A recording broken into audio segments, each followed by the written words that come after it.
ನೀವು ನೋಡ್ತಾ ಇದ್ದೀರಾ ಜನಸೇವಾ ಕನ್ನಡ ಟಿವಿ. ಇದು ನಿಮ್ಮ ವಾಹಿನಿ. ಇದ್ದದ್ದು ಇದ್ದಾಗೆ.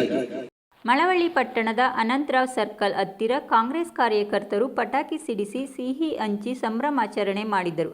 ಕರ್ನಾಟಕ ರಾಜ್ಯದಲ್ಲಿ ನಡೆದ ಉಪಚುನಾವಣೆಯಲ್ಲಿ 3 ಕ್ಷೇತ್ರದಲ್ಲಿ 3 ಅಭ್ಯರ್ಥಿಗಳ ಗೆಲುವಿಗೆ ಸಂಪೂರ್ಣ ಜವಾಬ್ದಾರಿ ತೆಗೆದುಕೊಂಡಿದ್ದ ಮುಖ್ಯಮಂತ್ರಿ ಸಿದ್ದರಾಮಯ್ಯ, ಉಪಮುಖ್ಯಮಂತ್ರಿ ಡಿಕೆ ಶಿವಕುಮಾರ್ ಅವರಿಗೆ ಅಭಿನಂದನೆ ಸಲ್ಲಿಸಿದರು ಮತ್ತು ಗೆಲುವು ಸಾಧಿಸಿರುವ ಸಿಪಿ ಯೋಗೇಶ್ವರ್, ಅನ್ನಪೂರ್ಣ ತುಕಾರಾಂ, ಯಾಸಿರ್ ಅಹಮದ್ ಖಾನ್ ರವರಿಗೆ ಹೃತ್ಪೂರ್ವಕ ಅಭಿನಂದನೆ ತಿಳಿಸಿದರು. ಗೆಲುವಿಗೆ ಸಹಕರಿಸಿದ ಎಲ್ಲ ಕರ್ನಾಟಕದ ಮತದಾರ ಬಂಧುಗಳಿಗೆ ಅಭಿನಂದನೆ ಸಲ್ಲಿಸಿದರು. ಈ ಗೆಲುವು ನಿಜವಾದ ಗೆಲುವಾಗಿದೆ ಎಂದು ಮನ್ಮೂಲ್ ನಾಮನಿರ್ದೇಶನ ಸದಸ್ಯರಾದ ಆರ್.ಎಸ್. ವಿಶ್ವಾಸ್ ಹೇಳಿದರು.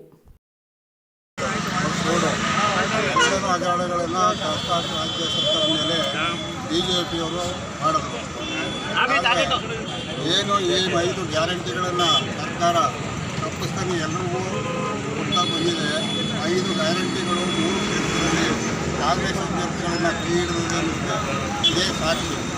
ಆದ್ದರಿಂದ ದಯಮಾಡಿ ಇನ್ನಾದರೂ BJPಯವರಾಗಲಿ JDSನವರಾಗಲಿ ಸರ್ಕಾರದ ಮೇಲೆ ಏನು ಕೆಟ್ಟ ಅಭಿಪ್ರಾಯಗಳನ್ನು ಹೇಳೋದನ್ನು ಬಿಟ್ಟು ಸರ್ಕಾರದಲ್ಲಿ ಕೈ ಜೋಡಿಸಿ ಉತ್ತಮವಾದ ಕೆಲಸಗಳು ಮಾಡೋಕ್ಕೆ ನಾವು ಕೈ ಜೋಡಿಸಬೇಕು ಅಂತ ಹೇಳಿ ಈ ಮೂಲಕ ಅವರಲ್ಲಿ ಪ್ರಾರ್ಥನೆ.